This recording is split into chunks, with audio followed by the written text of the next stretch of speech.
Flosstube, I'm Sarah the Can-Am Stitcher. Welcome to Flosstube number 6 and thank you for visiting my Flosstube channel. I'm first and foremost going to give you an update on the June 2021 challenge that my sister, the Happy Stitching Nurse, and I have agreed to for each other for this month.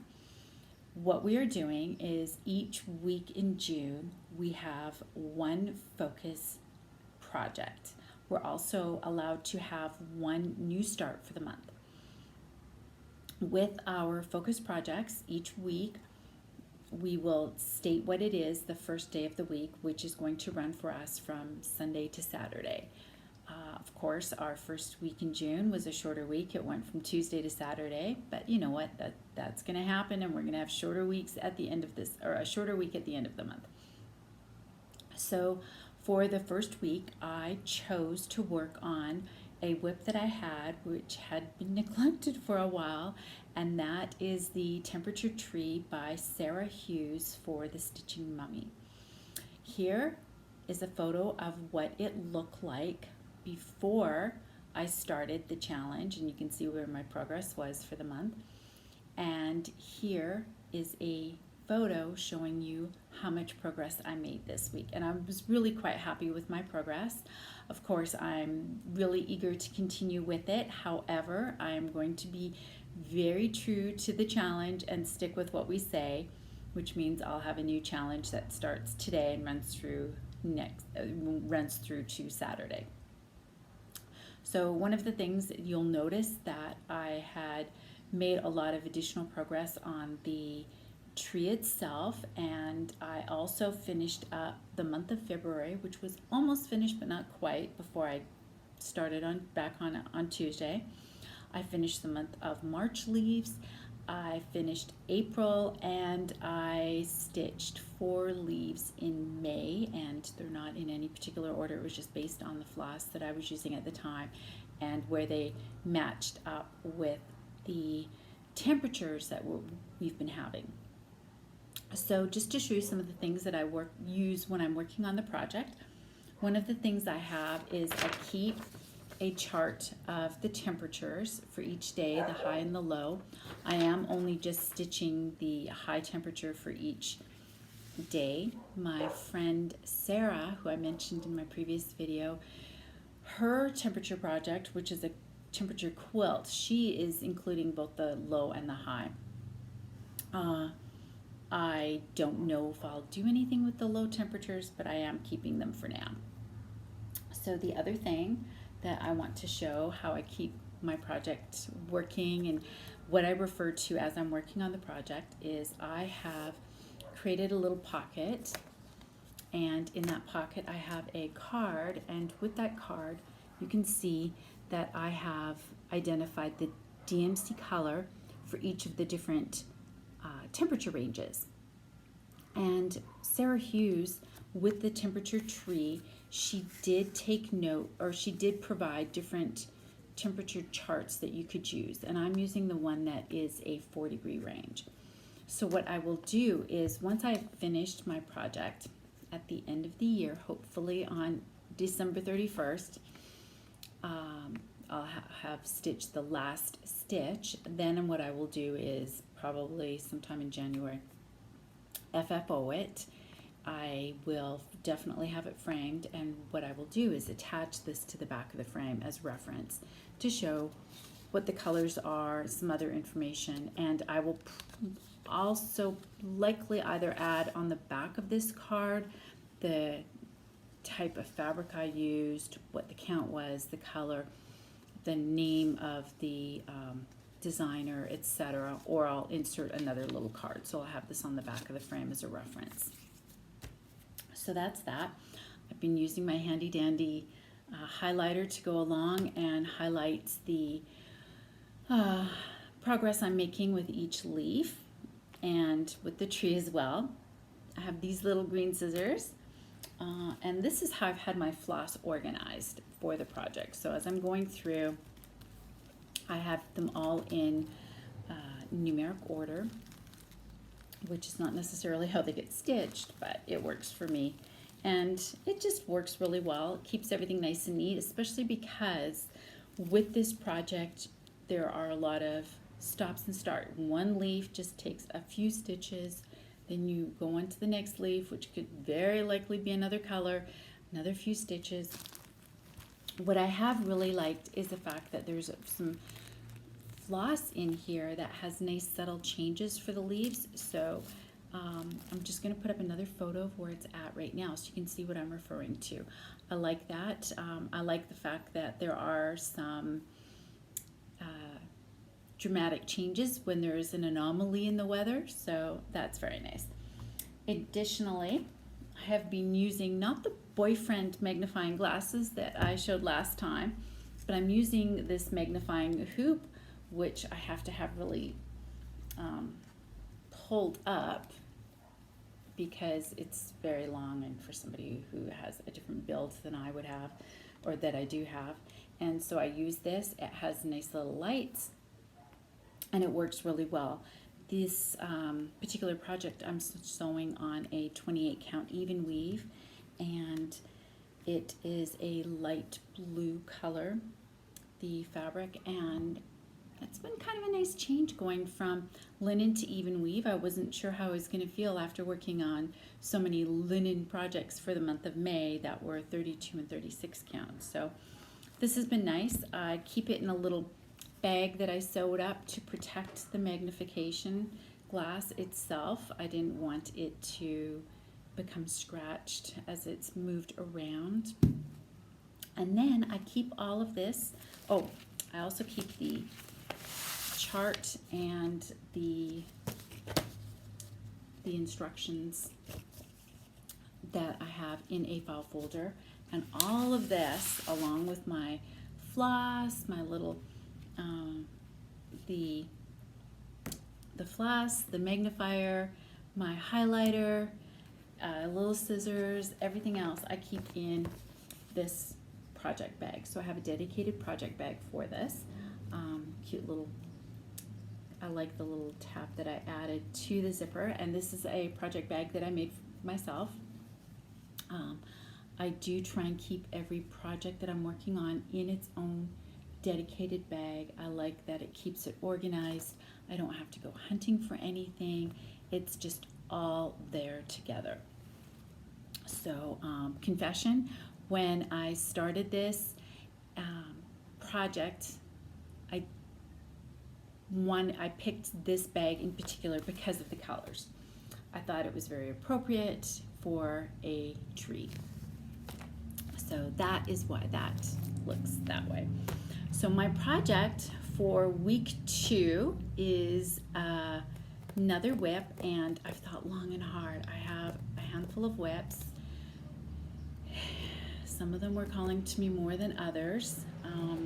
However, the one that I decided to work on is one that I really want to get finished because it is going to be a gift for someone. So I will show you the pattern. It is called Stars and Stripes. It is by, I'm not sure how to say this, Hinzit. So this is the pattern. It's not a very large one. However, what I discovered is I did see a model of it in my local cross-stitch store called Stitcher's Garden. It looked, I thought, oh, hey, there's a nice project. I love the look of it. I like the fact that it wasn't huge. It finishes at, well, it's 41 high by 81 wide. I thought that won't take too long. No. This has taken much longer than I ever expected. For a couple of reasons which I'll go into. I will show you where I'm at with it. But that is the project that I'm going to be working on this week. One of the things I like is it's got a cute little charm that will be included on it. And I like the fact that it was going to be a new type of fabric. It's on a Jobelin lamb's wool. It's a 28 count. It's 2/2. Here's the floss. There's not that many colors that are used for this project, so that was another attraction. Let me just flip it this way. So there's a couple of reds. There are a couple of golds. There are a couple of, well, there's a white and a cream, and a couple of blues. So, you know, from the looks of it, I thought, okay, not bad. It's not a large project. There's not a lot of colors involved. Should be a quick stitch. No, it's not. And I will explain why. And it wasn't something that I had noticed when I looked at the model. And it's one of those things that I am thinking about now as a fairly, you know, new back to cross stitcher, is that what looks like a quick stitch is not always that quick. This is the progress before I start back on it today and work on it for the next week and hopefully finish it. If I'm really fortunate, I will be able to FFO it by the end of Saturday. So, why it's not a quick stitch? There are two reasons. First and foremost, I'm not a big fan of this fabric, or maybe it's the fact that maybe I'm just using the wrong type of needle for it. What has been frustrating for me is that the needle, every time I insert it and go to grab it from the other side, it falls back out. So it just keeps sliding out, which means I have to do a two-handed stitch, or I have to be really quick. It's been challenging. So I'm going to try another needle this week to see if that's the issue. So that has been frustrating beyond belief. I like the needle I've been using, which is a little mini needle. I like that. However, it's the grief. The other thing is, you'll notice, I'm going to bring this in closer, you do 9 stitches in one color and then 9 in another. 9, 9, 9, and so on. So there are, here along the border, all these golds are 3, 3, 3, 3. Same thing over in the blue section. Change, color change, color change, color change, constant color change. And that has been the reason why it was not a quick stitch for me. I had started it once and then had to undo all of the work I had done. I started in the middle because there was a minor miscount which affected the entire pattern. So I took it all off and started from this corner. Then I worked my way over. I decided to work on this for whatever reason. I thought it might give me a sense of accomplishment, which it did. So now I just have to finish and stripes, finish the stars and the blues in here. Attach the charm that came with it, and then do the finishing. The person that this will be a gift for, I am considering personalizing it at the bottom here for them. So we shall see.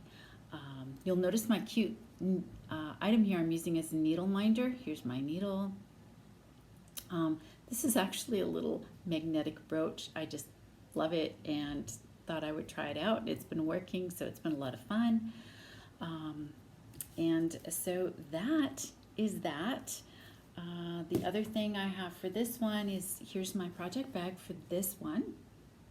Again, another little project bag I made for myself. This one has scissors on the zipper pull. And, oh, this little dark piece here that you see inside here is just some loose floss. So that's that. I have been thinking long and hard about what my new start might be for the month. Depending on how this project goes this week, this focus project, I may be driven to start a new project. If I do, it'll be something that I already have at home. I am giving a lot of consideration to a couple of projects that I really have had a lot of desire to work on, but I don't have the pattern. One of them is the Flea Market Flowers by Lori Holt. I just love the colors, and I think it would look really well with my other Lori Holt project that I finished. So we shall see. I am not entirely certain. Anyway, a couple of other things. I just want to give out some shout outs to some other Flosstubers that are, in the newer range like I am. One of them is MousePotatoeDesigns. Oh my gosh, that woman has energy and is just very engaging. I really enjoyed watching her videos. I just know that if she lived in my state, I would contact her and say, please come hang out with me and stitch with me, because I think we would just have a lot of fun. I really do. She has the kind of energy that I enjoy being around. I like people that are energetic. I do also enjoy people that are calm as well. But she's just I like her energy. So I'm going to include a link to her channel down below. Another person that I wanted to call out is the PenguiCrossStitch. Wow, she has some beautiful projects that she's working on. And one of the things that I find really fascinating are the threads or the flosses that she's using, because they look like they would be a challenge to stitch with. However, she's making great, beautiful progress with them. She has some metallic and shiny looking floss that I have not ventured into yet. I may soon. I am considering that one of the things I'm thinking about doing, not as a project so much, although I am giving some thought about that as well, is starting up a piece of fabric and just using it to sample and try out different types of flosses to see how I like them, take some notes for myself, and then that would be a good way to say, yes, I like this, or no, not so much, or hey, yeah, this works, however, I need to be mindful of the needle that I'm using with it. So I'm still trying to decide how to do that, because I wouldn't mind turning it into maybe like a little mini cross-stitch crazy sampler. I don't even know if that's a thing or not. Anyways, the other person I'd like to call out is Loves Rubberstamps and Needlecrafts. She had her latest video was so inspiring.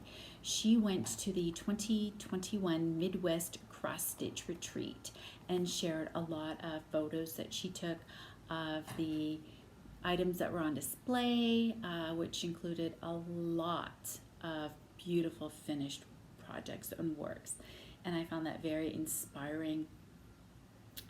She did a wonderful job sharing that information, so I will include her link as well. And of course, I'm also going to include the PenguiCrossStitch's link.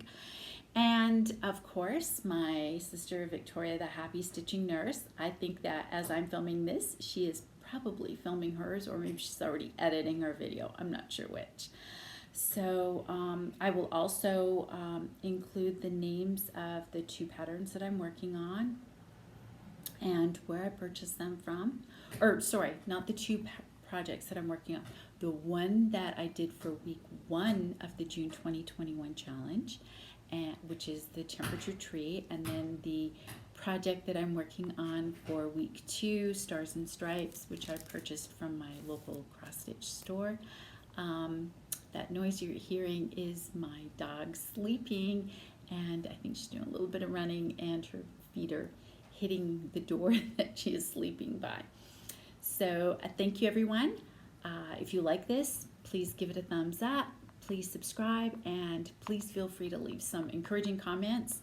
I am enjoying doing this, and I find that this is a really welcoming and engaging community. So thank you.